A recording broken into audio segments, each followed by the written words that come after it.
嗨，大家欢迎回到我的频道。这原本呢只是一支马尼拉的逛街影片，但我竟然无意间发现了台湾猪在这里做宣传耶。那我们就一起来看看台湾猪的出口故事以及它背后成功的秘密吧。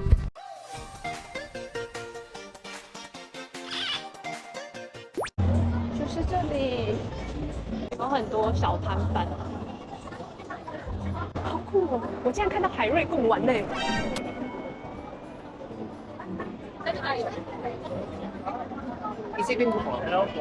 这是一个台湾市集耶，怎么会这样？第二摊是黑潮牌，好好笑哦！看来黑潮牌在菲律宾非常受欢迎。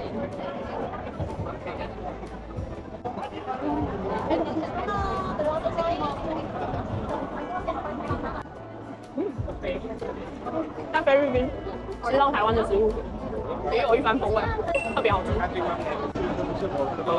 这有杜小月，要尝一下吗？哦，没关系，尝，没事。你们是从台湾来的吗？对。哦，真的哦。都是哦。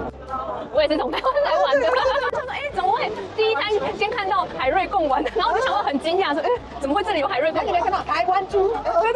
所以这些肉是可以拿来这边卖的。对，我们在台湾就很努力推广，然后甚至去申请他们这边的 CPR 小卡之后，就可以进到这里。那就变成说，我们台湾的猪肉就可以来这里，对，就可以正式的贸易。对啊，我们最大的台湾猪肉，它的推手。我要提醒一下，因为我们有些事情也是必须要有一些所谓优美的新美部分，所以说这是原判。为什么会是菲律宾？是这样，因为我们台湾的口蹄疫啊，在23-24年前发生所以我们台湾曾经在20几年前我们的台湾的猪肉在全世界是占有一席之地，因为台湾猪特别好吃但是因为口蹄疫之后呢，我们就不准出口，然后全世界的这个所谓的猪肉的这个反重新洗牌，那连带我们的猪肉的产品也没有办法出口所以我们觉得这个在口蹄疫解封，然后非洲猪瘟现在也是台湾的亚洲唯二2个国家没有非洲猪，台湾跟日本，所以我觉得这个是时候。然后菲律宾他们是首先就是跟我们台湾农业部谈判之后同意出口的一个国家，所以我们要重新攻市场。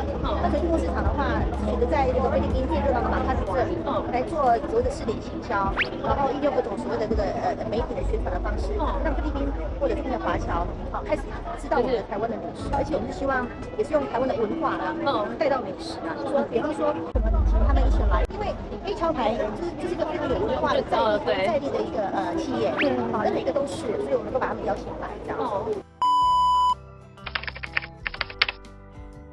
在台湾的这个猪的产品就是创非常多。那疫情期间，就有很多的所谓的那个叫做，有的是他们太空包那种，太空包啊等等这样说来结合这个新的商业模式跟我们的所有全世界他们的所谓消费者的生活习惯的这样变形，这就是来拉出来的。看他们吗？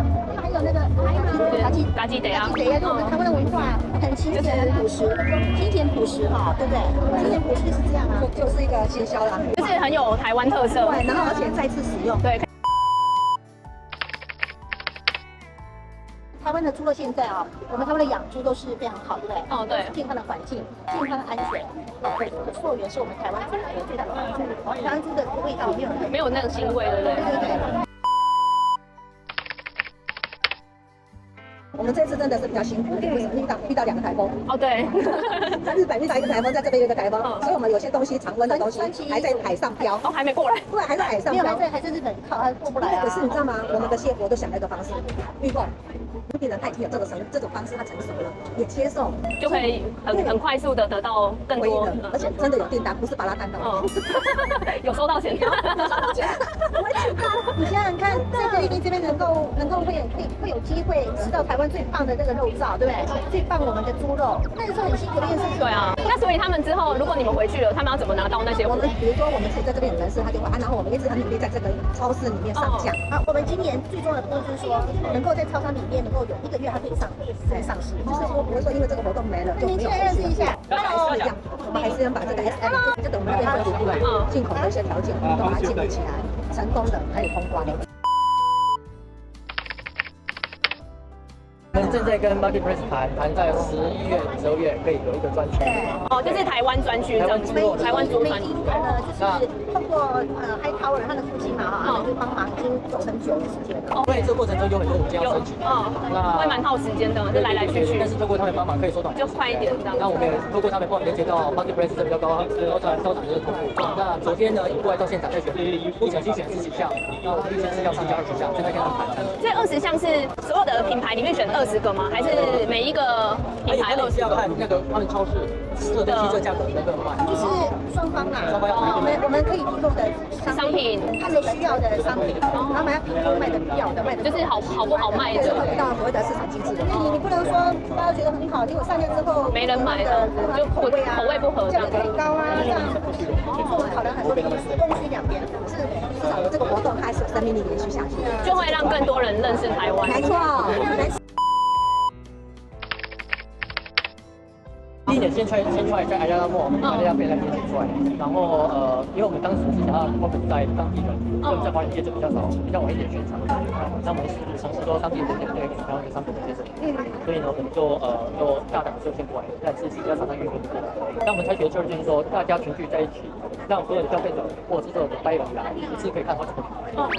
每个品牌代表商品就20个商品，正面12个品牌都在实时这样成长，让大家其实可以一次打进这样子。那这些带过来的品牌呢，第一个他们的那个加工能力就 OK， 也有出口能力，所以呢这些条件都满足了，还有有关。然后另外它有品牌力，像海瑞，你看海瑞有来耶，小本有陆小月来，就希望有这样的一个感觉，让在地的华人，或者是甚至过去有去过台湾的菲律宾人，其实他们对海瑞和黑小百的 image 是有的。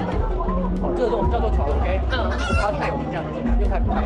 那我们也做一个石头汤的概念，每一个厂商在这边都有朋友，对吧？都有一些 buyer， 你把你的客人带来，你把你的客人带来，大家聚在，我本来是买肉燥的，我这是来看香肠，我这是来看手指，就这样变成一个网络关系这样。那我们也借由这样的方式吸引了很多的大厂供货商，很多人都是前几天有来。那今年呢，我们是延续去年的基础，我们可以申请 CPR， 把我们商品取得那个菲律宾的一个认证这样。那这个很困难啊，慢者要2个，快者的话大概也要6个月。那它审标先很严格，这是最困难一点。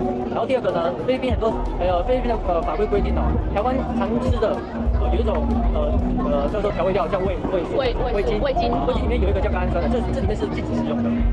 对，所以呢，我们要说服厂商要不要把它拿掉，或自己找没有这个名字的商品这样。对，那今年的最大的挑战，也最幸运的遇到2个台风，场地要延期啊，然后呢，跟落地的这边公关公司的那个合作比较没那么熟悉，所以在沟通上有一些摩擦。其实这个都是学习的过程啊。对啊，那就是大致上呢，大家的目标都一样，来到这里，让所有人可以品尝到台湾猪肉的这样子。今年呢，有把讯息更早扩散出去，那所以呢，这边除了自然的人流以外，更多的台商在这2天也陆陆续续有出现这样，就是可以买一些吃不到的家乡味。对，有些老板跟来沙地啊，香肠买1箱回去请客人请自己员工吃，对，去年就这样子1箱1箱搬。所以其实就是延续去年的效果，然后让今年就是可以更顺利。对，那去年呢，活动办完之后呢，台湾猪肉进口到菲律宾的量也增加了，因为他们对台湾猪肉的需求也增加。菲律宾是岛屿国家，其他国家有些岛屿它有那个非洲猪瘟，对猪肉需求变高。所以我们今年呢，我们刚落地就有从明达纳尔岛的猪肉商飞过来，跟你们买猪肉吗？对，从西部飞过来，还有北部的飞下来，要找猪肉这样子，所以我们的那个知名度其实慢慢也扩散出去了。肉品的话，就是看进口商他怎么去分配。对，因为我们肉第一品质非常好，第二它成本相对高，那它卫生又安全，那所以呢，它本来是一个比较高端的一个市场产品这样子，所以呢，它把我们商品一定会是往比较高端的一个通路去走这样子。对，那我们呢加工品呢本来锁定就是高端市场，一般东西卖到菲律宾猪肉商品是40%的税金。对，所以呢，我只能focus在高端的部分这样子。对，所以我们也找了餐厅的主厨来帮我们试菜，然后帮我们跟餐厅的厨师去做介绍，希望我们的猪肉可以用金针照烫餐区，菜单翻起来最下面有一个台湾猪，现在有越来越多人就是越来越多人不晓得，但是至少它在市场上的价值跟地位它会提高，对，就符合我们本身的 quality price。那这个猪肉呢，价格起来之后，加工品就可以证明是跟我这高关税的这个问题。辛苦了。不会不会，是大家都辛苦了，愿意跟我们一起跑。结束了这趟访谈，让我更深刻地体会到，台湾猪肉能走向国际，背后凝聚了多少的努力和坚持。身在台湾的我们真的很幸福，能够在日常生活中轻松地享受到这样高品质的猪肉。也希望透过这部影片，让更多人知道台湾猪肉的故事，更珍惜我们吃到的每块猪肉。